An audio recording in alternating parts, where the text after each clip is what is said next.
Welcome into Survivor Analytics. My name is Clyde, and today I will be taking on probably the biggest project I've ever completed on this platform. It's my comprehensive list ranking the top 50 players in the history of Survivor. This isn't a ranking of the most iconic or memorable contestants. These are the most skilled people to ever play the game. The central question directing my list was, if we are running a random season of Survivor, which player do I have the most confidence in winning the show? With that question in mind, my assessment is based more so on characteristics rather than just previous placements. Obviously, placements are important indicators of player quality, but we need to remember that Survivor is a game that inherently includes an element of luck. There are a ton of examples of players who were voted out largely due to factors outside their own control. For this reason, just 29 out of 44 winners earned a spot on this list. So in ranking these contestants, I considered all three components of the game,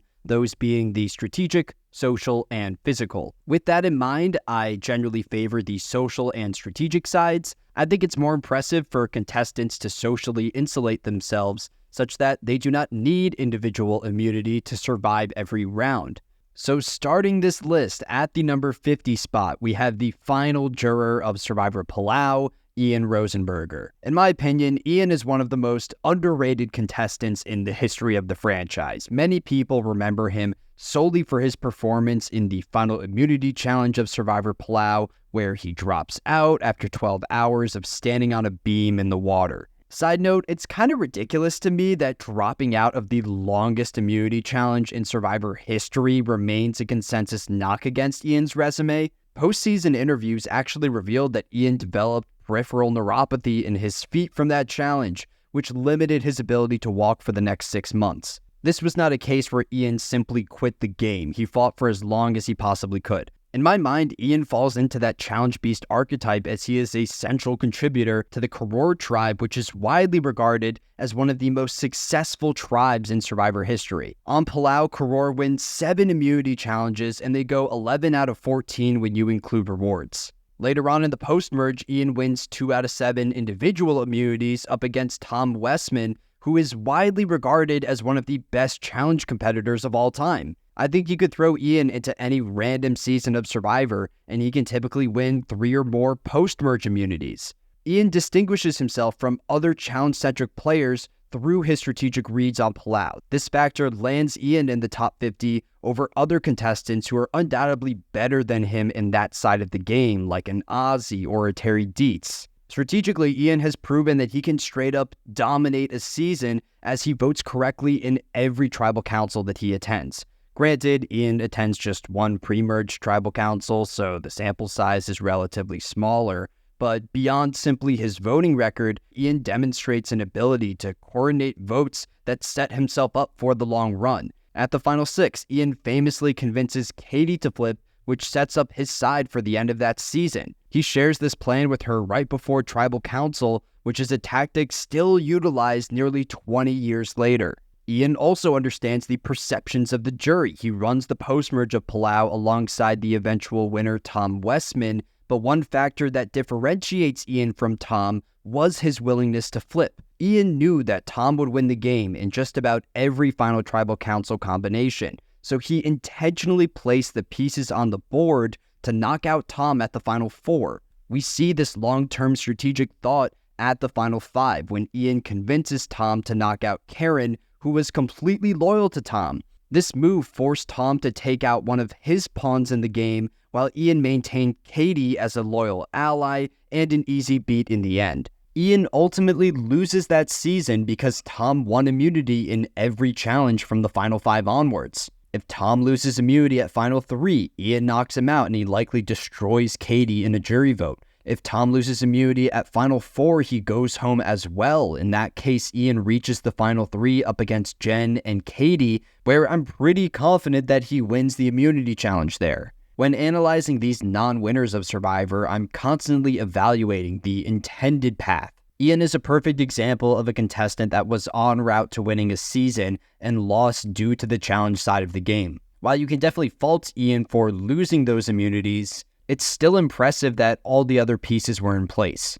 Socially, I'm confident in Ian's ability to win a jury vote the majority of the time that he reaches the final tribal council. I think Ian wins just about every possible scenario on Palau, with the exception of the Ian-Tom final tribal, but even in that combination, he has 2 locked jury votes in Katie and Kobe, so he only needs 2 more to clutch the win. With all these praises, why does Ian barely make it on the list? And the answer is his mindset and his resilience. By the end of the season, the physical and emotional wear on Ian is evident. At the Final Four, he openly admits that he was planning on targeting Tom, which causes Tom to send him into fire-making. At the Final 3, Ian forfeits individual immunity, which I don't fault him for given the length of the challenge. However, you can definitely criticize Ian for him asking Tom to vote him out in order to regain their friendship. It's a clear example of Ian getting emotionally manipulated in the game. Had Ian dropped out of the challenge and Tom voted him out in a normal tribal council, then I would probably rank him higher on this list. So like I said at the beginning, Ian is an incredibly underrated player of Survivor. If you're sleeping on him because of that last challenge, go back and watch Palau. He deserves a spot here in the top 50. Here at the number 49 spot, we have another contestant in that Challenge Beast archetype. It's the first winner to appear on this list, the sole survivor of Season 30 Worlds Apart, Mike Holloway. Now, my opinion on Mike as a Survivor player is very different from my thoughts on his winning game. I think Mike's win is one of the 10 worst in the history of the show, as he relies on challenges and idols to bulldoze his way to the end from the final 9. In fact, the core anti-Mike argument hinges on that idea of threat level management. Unlike other players in Mike's archetype who come forward as threats due to their challenge ability, Mike paints the target on his own back. At the final 9 of that season, Mike's aggressive approach in acquiring an advantage during the auction clearly presents him as an overly aggressive player. It is true that Mike's name was in serious circulation prior to that move, but the entire auction saga cemented his position on the bottom. That decision by Mike proves that he can sometimes play too hard. It's one of the primary reasons that places him relatively lower on this list. With that out of the way, here is the pro-Mike argument, which I obviously find a bit more compelling. First, we know that Mike can operate in multiple positions on Survivor. In the first half of the game, he directs the course of voting, leading both the Lindsay vote and the Joaquin vote in the pre-merge. Then, in the post-merge, he's a core member of the Majority Alliance that knocks out members of the No-Collar tribe. Then we have the second half of the game, which reveals Mike's ability to function on the bottom, scraping by through immunity wins and idol plays. Mike does not merely survive the game in that bottom position. He actively makes moves to disrupt the majority, which materializes in a level of control. At the final 8, Mike lies saying that he will use his immunity idol on the target Shirin, which intimidates some members of the majority to vote against their own. They essentially reveal the cracks of their own alliance due to Mike's work on the bottom. At the final 7, Mike leads the Tyler vote, which removes a major challenge competitor in the game, thereby increasing his chances of winning out from there. At the final 6, Mike advises Carolyn to play her idol correctly, which locks down their alliance for the rest of the season. At the final 5, Mike convinces the majority to vote out Sierra, which was completely against their best interest. Mike's flashy playstyle from the majority and the minority is one that I think often results in a win, especially in the modern era of Survivor, where juries praise these big moves. We need to remember that Mike burns many members of the jury on this cast through his actions at the auction, but his play combined with his final tribal council performance were strong enough to still warrant a win by a wide margin. We haven't even hit on Mike's challenge prowess, which is easily his most impressive asset.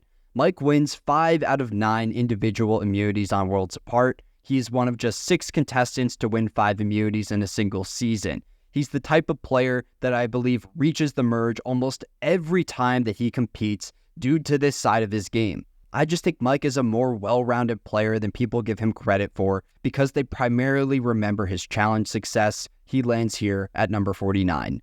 Jumping ahead to the number 48 spot, we have the first old school contestant on this list. I expect this selection to come with a bit of pushback as I included this player over both winners from their 2 appearances. But here I have Kathy Vavrick-O'Brien from Survivor Marquesas and Survivor All-Stars. I think Kathy is one of the most innovative players in Survivor history. Prior to Survivor Marquesas, every season generally followed the same format, where the tribe that entered the merge with the numbers would knock out all members of the opposition, then fight it out from there. Kathy was the first contestant to deviate from that template. Her Row 2 tribe enters the merge with the 7-3 numbers advantage, yet Kathy is capable of recognizing her position on the bottom of that group. At the final 9, Kathy famously works alongside Sean Rector to orchestrate the first major flip in Survivor history by convincing Nalia and Pascal to betray their original tribe. Her run on Marquesas also demonstrated Kathy's understanding of positioning within the game,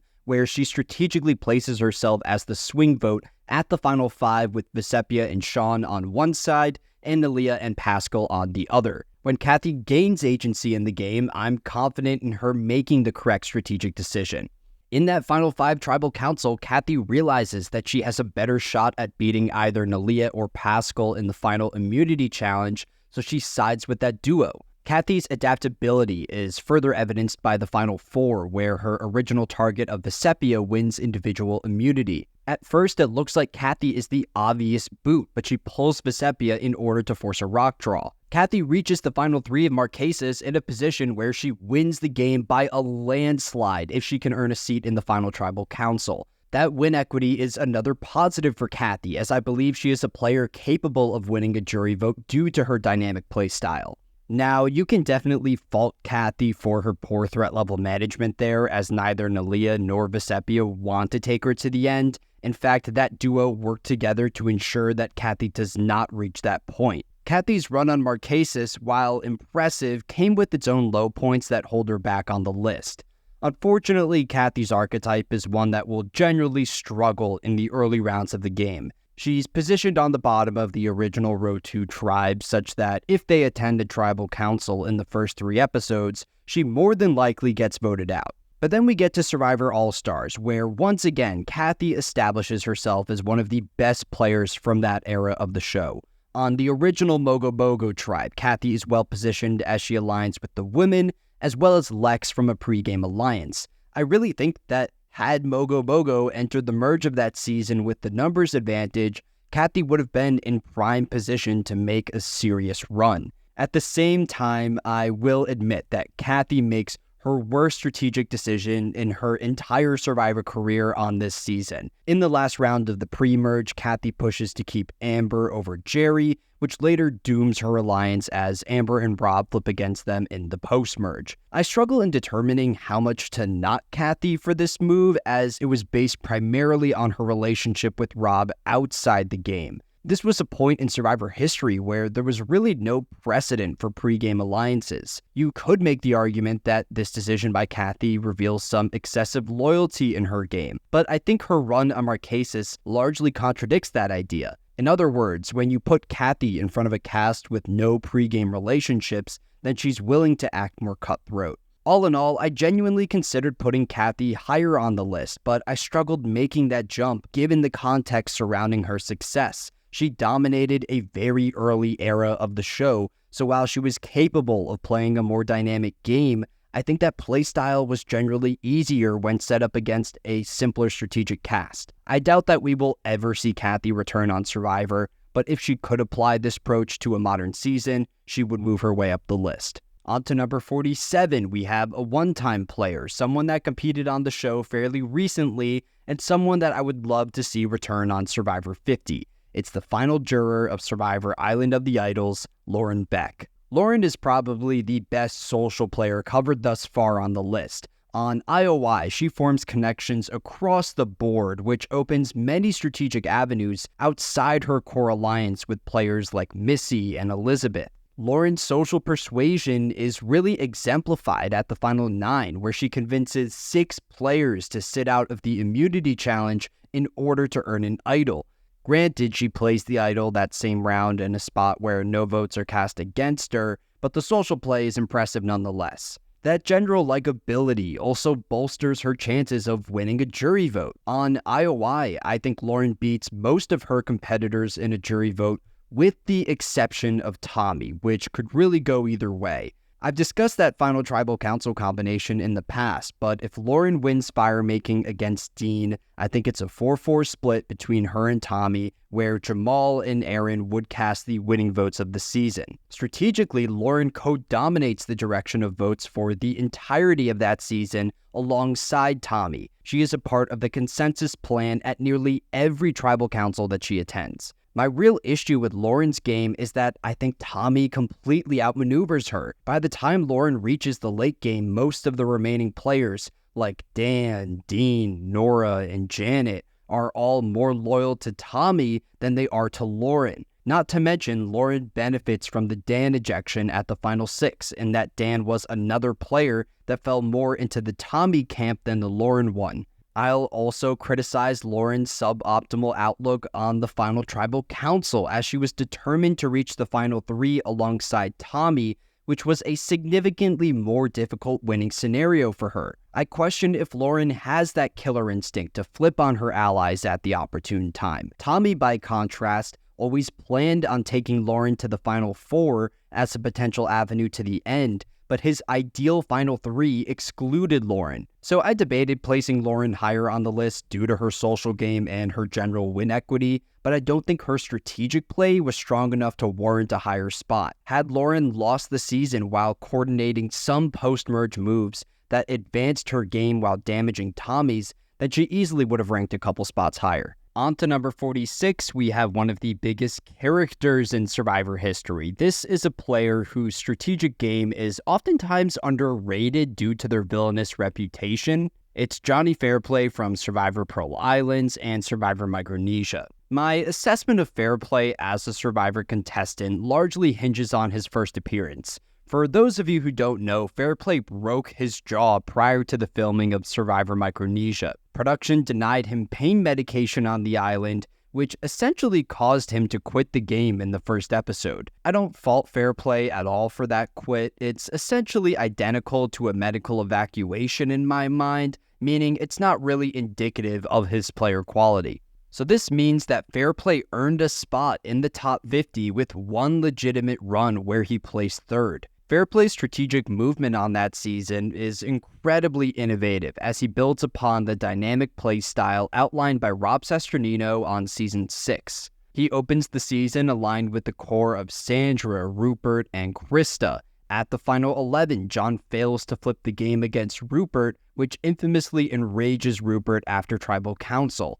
Yet even after this misstep, Fairplay rebounds and reintegrates within that majority. In my opinion, that ability to flip against an alliance, then rebuild those connections, is Fairplay's most valuable asset. This skill is really evidenced in the post-merge of Pearl Islands, where he flips between alliances for 3 consecutive rounds between the final 8 and the final 6. For that stretch, Fairplay has a complete stranglehold on the direction of the game. While Sandra goes on to win the season, we need to acknowledge that Fairplay completely outclasses her strategically as he systematically knocks out her allies in Rupert and Krista. Now, not everything goes perfectly. Fairplay loses control at the final 5 in the Burton elimination, but I generally fault Burton more for that round than Fairplay himself. In that episode, Burton wins reward and selects Fairplay, thereby leaving the 3 women alone at camp with an opportunity to conspire against them. After the Burton boot, Fairplay continues his dynamic dominance of the season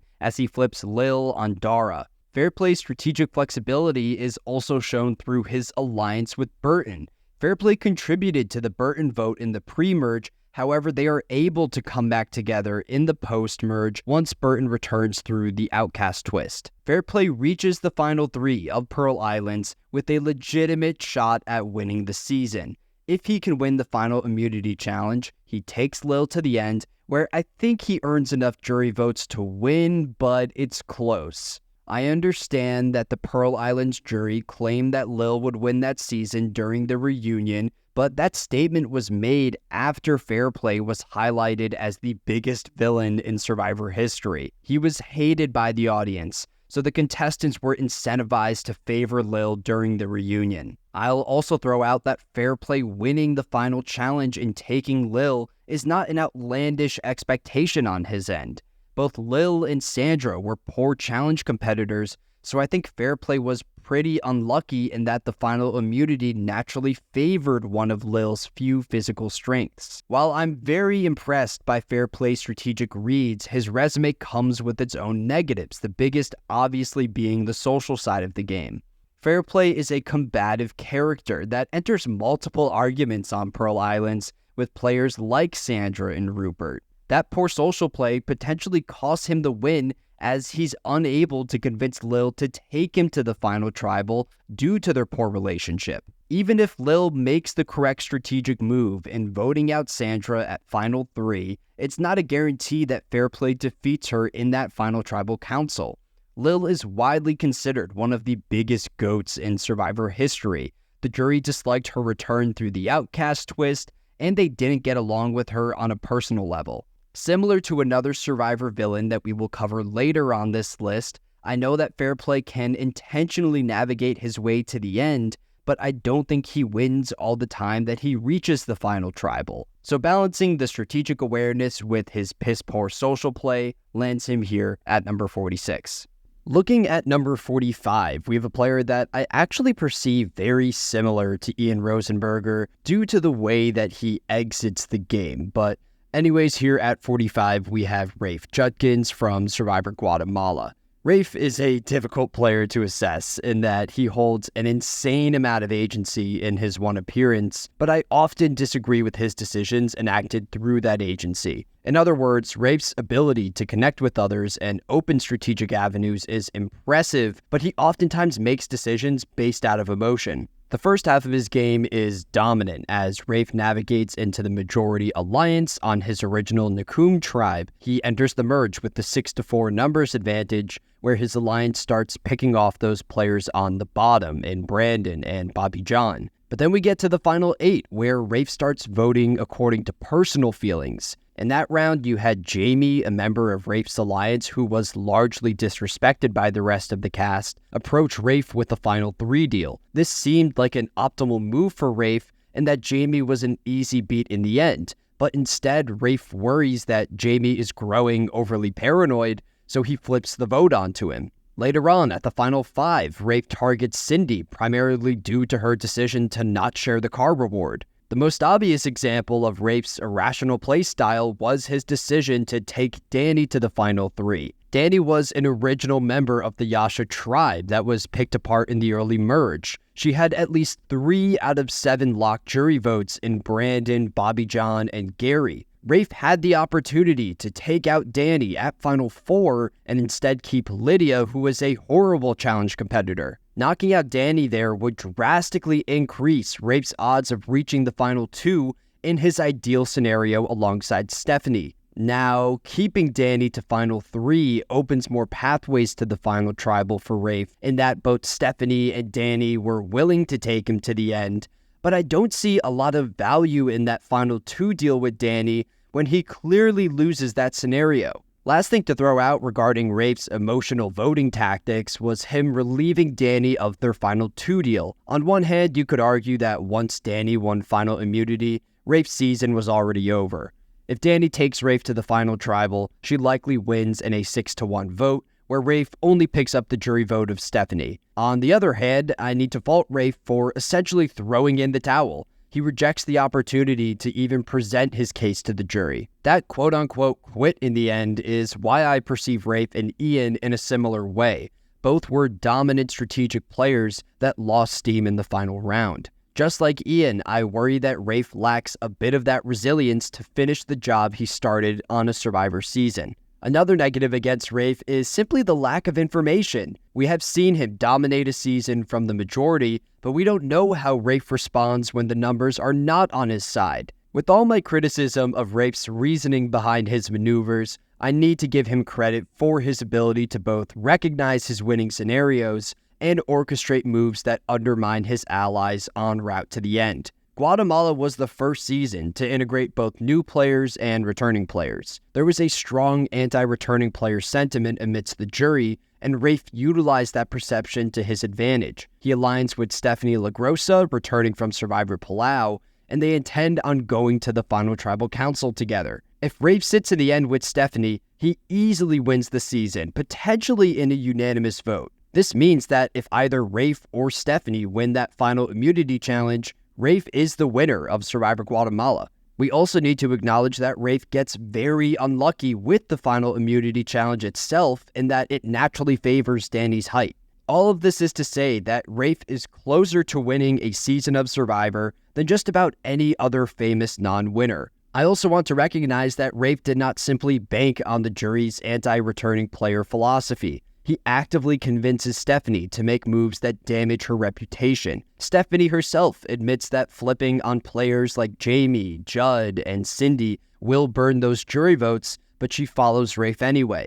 Overall, I feel that Survivor Guatemala is one of those forgotten seasons in the franchise's history, which really hurts Rafe's reputation amidst the general fan base. Considering his strategic agency and suboptimal decision-making, I put Rafe here at number 45. At number 44, we have a player from the most recent season of Survivor at the time of this recording, that being Survivor 46. Admittedly, there is a natural element of recency bias here, and I took the time to consider if I was overrating this player due to the freshness of their season. After some reflection, I still think that this contestant did enough in his one appearance to sneak his way into the top 50. It's Charlie Davis. I think Charlie is one of the best strategic minds of the new era in that he understands positioning within Survivor. Charlie knows how to subtly change strategic positions within the game and excel from each of those spots. For the first half of the season, Charlie serves as Maria's second-in-command while cutting her long-term options in the process.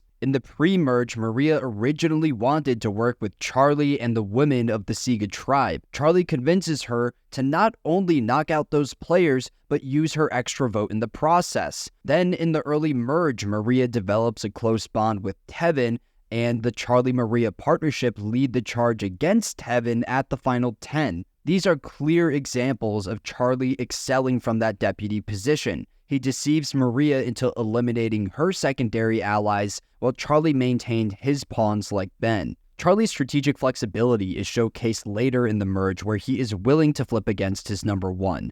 At the final 8, he supports Maria's big move of flipping the vote on Tiffany, knowing that he already developed the necessary bonds outside their alliance. Following that vote, Maria comes across as the biggest threat on the beach, yet no one considers voting out Charlie as a means of weakening her. In fact, the exact opposite happens. Charlie gains strategic agency. He serves as the swing vote at the final 7. Then at the final 5, Charlie contributes to the Maria elimination, thereby proving that he has a cutthroat aspect to his game. Another incredible component of Charlie's strategic game is threat level management.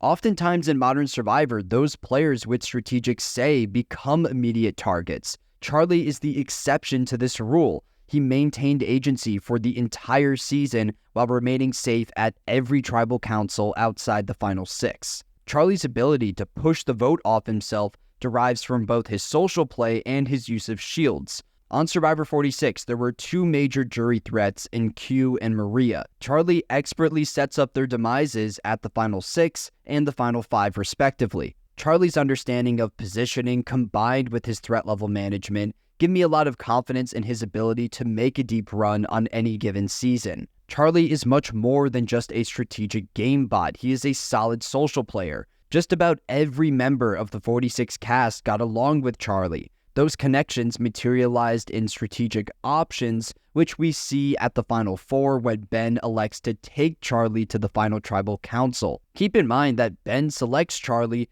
due to their friendship rather than any real strategic purpose. This social game translates to jury votes as well. Charlie loses season 46 in a 5-3 vote. Had that season ended in a 4-4 tie, Ben cast the winning vote for Charlie. Simply put, Charlie was incredibly close to winning the final tribal against Kenzie and Ben.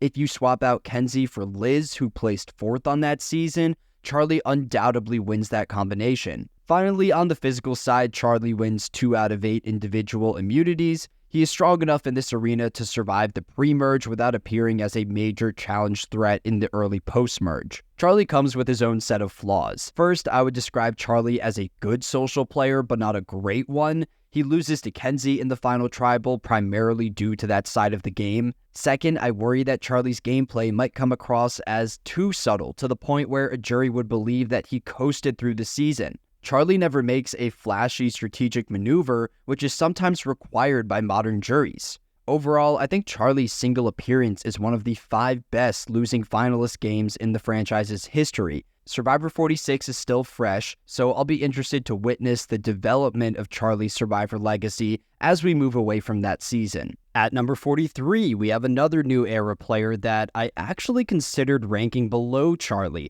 I think there might be some pushback regarding the inclusion of new era contestants, but I found that every season of Survivor naturally produces at least one top 50 player. In fact, there are just 4 seasons without any representation on this list, those being Borneo, Thailand, Gabon, and Nicaragua, which makes sense as those seasons are largely remembered for their low-quality gameplay. But anyways, here at number 43, we have a player that I adored from a character perspective at the time of her season.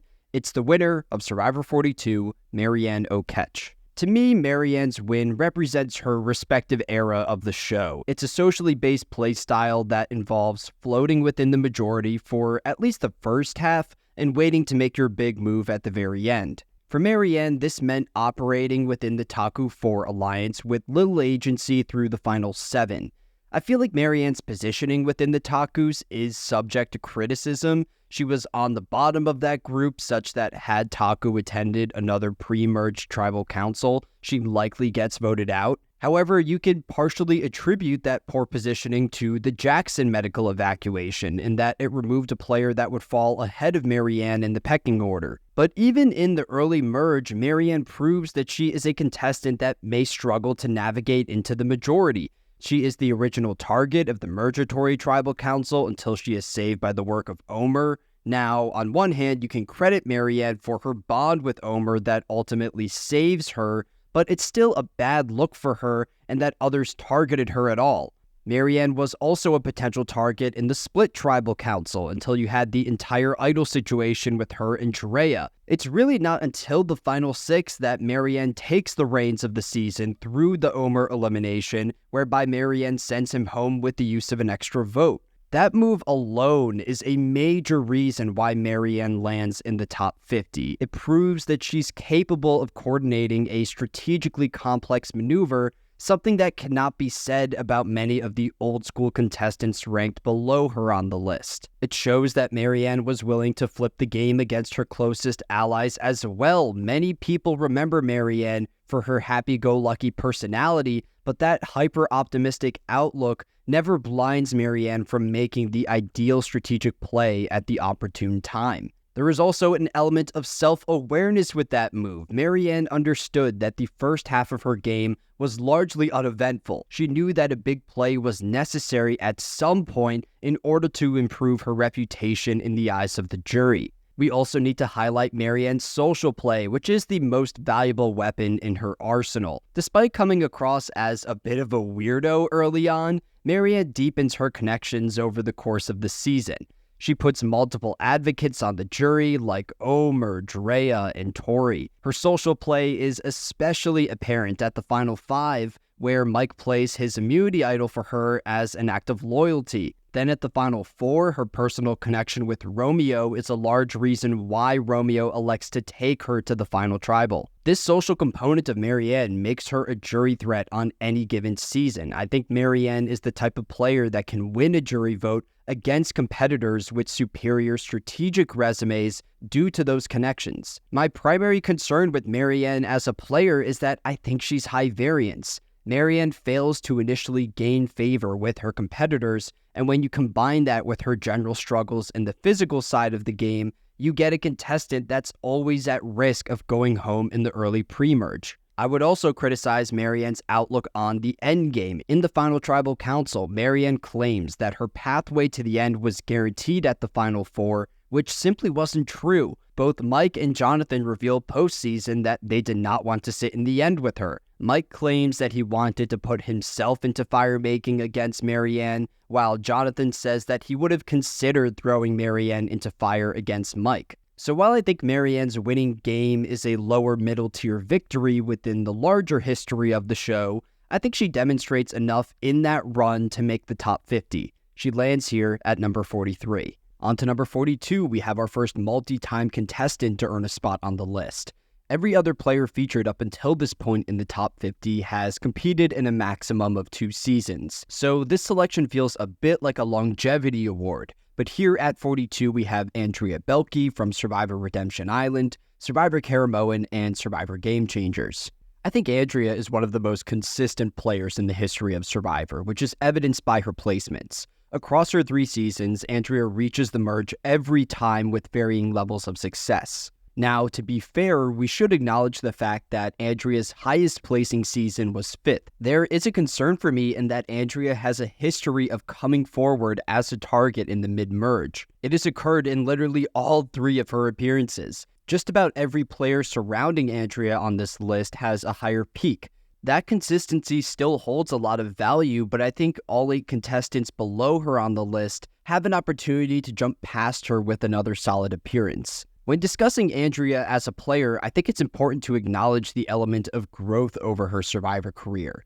Andrea first competes on Survivor Redemption Island at the age of 21. By the time she comes back for her 3rd appearance on Survivor Game Changers, she's 6 years older. She is a more self-aware person and a better overall Survivor player. I think the modern version of Andrea is one of the most complete players we've ever seen in that she's above average in every facet of the game, social, strategic, and especially physical. In fact, Andrea is tied for 2nd all-time in Women's Career Immunity Challenge wins. From a strategic perspective, Andrea develops into a solid strategic player over the course of her 3 seasons. In every appearance, Andrea navigates into the majority alliance, but she constantly struggles to find inroads within that majority for the back half of the game.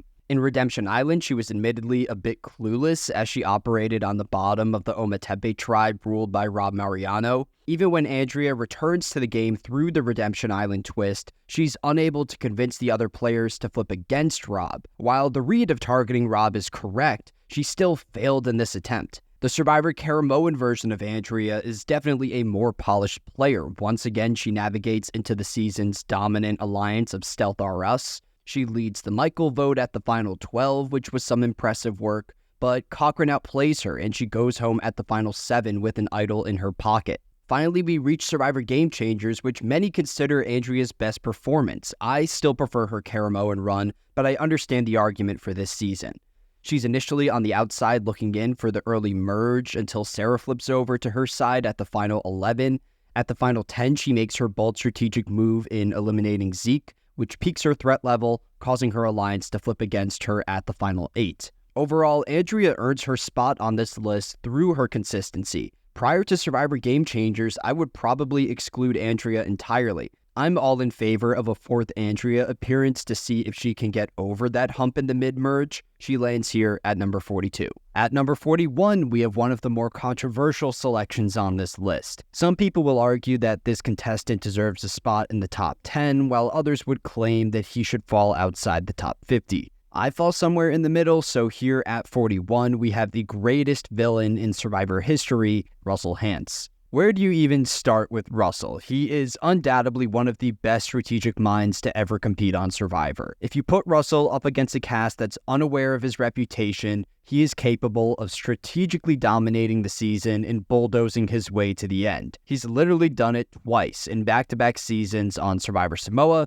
and Survivor Heroes vs. Villains. There's an underrated element of flexibility in Russell's play style. Many people remember Russell for his work directing votes from the majority, but I feel that the most impressive aspect of Russell's strategic game is his ability to flip a season in his favor from the bottom. He completely shifts the power dynamics of the game in both seasons. In Samoa, his Foa tribe enters the merge down in numbers 8-4. Russell responds by idling out Kelly Starbaugh at final 11, then convincing John and Shambo to flip onto his side at final 10. These moves enable Foa to dominate the rest of the post-merge from the final 9. Russell's game on Samoa is, in my opinion, one of the 10 best losing finalist games in the franchise's history. Then in Heroes vs. Villains, Russell is originally positioned on the outside of the Villains tribe. Once again, he overcomes the odds, this time with arguably the most impressive idol play in Survivor history. He idols Tyson out of the game at Final 15, which establishes a new villain majority that later comprises 5 of the final 7. Meanwhile, Redemption Island was an impossible challenge for Russell. His Zapatera tribe of all new players literally throws an immunity challenge to vote him out. Given Russell's reputation, I really think there was a 0 chance of any collection of players allowing him to make a run. For that reason, I don't value the Redemption Island appearance as much as his previous 2. When operating from the majority, Russell knows how to carve his path to the end while cutting his allies' other options. In the pre-merge of Samoa, Russell convinces Natalie to knock out her closest ally in Ashley. At the final 7 of Heroes vs. Villains, Russell famously undermines Parvati, flipping the vote onto her number 1 ally in Danielle. But then we get to the central question of this entire ranking. How confident am I in Russell's ability to win any random season of Survivor? At its core, Survivor is a social game, and I worry that Russell's cutthroat playstyle, combined with his combative personality, greatly reduces his chances of winning a jury vote. On Samoa, I feel that Russell's poor social play is often blown out of proportion. While he definitely burns bridges with players like Monica and Laura, I found that many contestants like Dave Ball completely changed their minds upon entering the jury. Dave praises Russell in his exit interview, but he ultimately votes for Natalie in the end. Meanwhile, other members of the Samoa jury refuse to vote for Russell, not due to his hostility, but rather his deception within the game. Similar to Rob Mariano in All-Stars, Russell faced a jury that seemed to hate the deceptive nature of Survivor. For that reason, I attribute Russell's loss in Samoa more to the jury's outlook rather than a specific mistake in his social game. Heroes vs. Villains is a completely different story. There, Russell simply does not care about his relationships with members of the jury. He straight up calls Rupert a dumbass, effectively burning that jury vote. In the final tribal council, Danielle offers Russell the opportunity to apologize for his poor treatment of the other castaways, and Russell refuses to admit any wrongdoing. I know that Russell's strategic approach to the game is one that can take him far on any season, but I question Russell's chances of winning a jury vote. I think that his negative presence around camp will often cost him the win. A Russell victory probably requires a strictly strategically minded jury. If this list were based purely on the strategic side of Survivor, Russell is up there with the all-time greats, but for now, he lands here at 41. So that's everything I have for the first edition of this series. Come back next week where I'll discuss the 10 contestants ranked from number 40 through 31.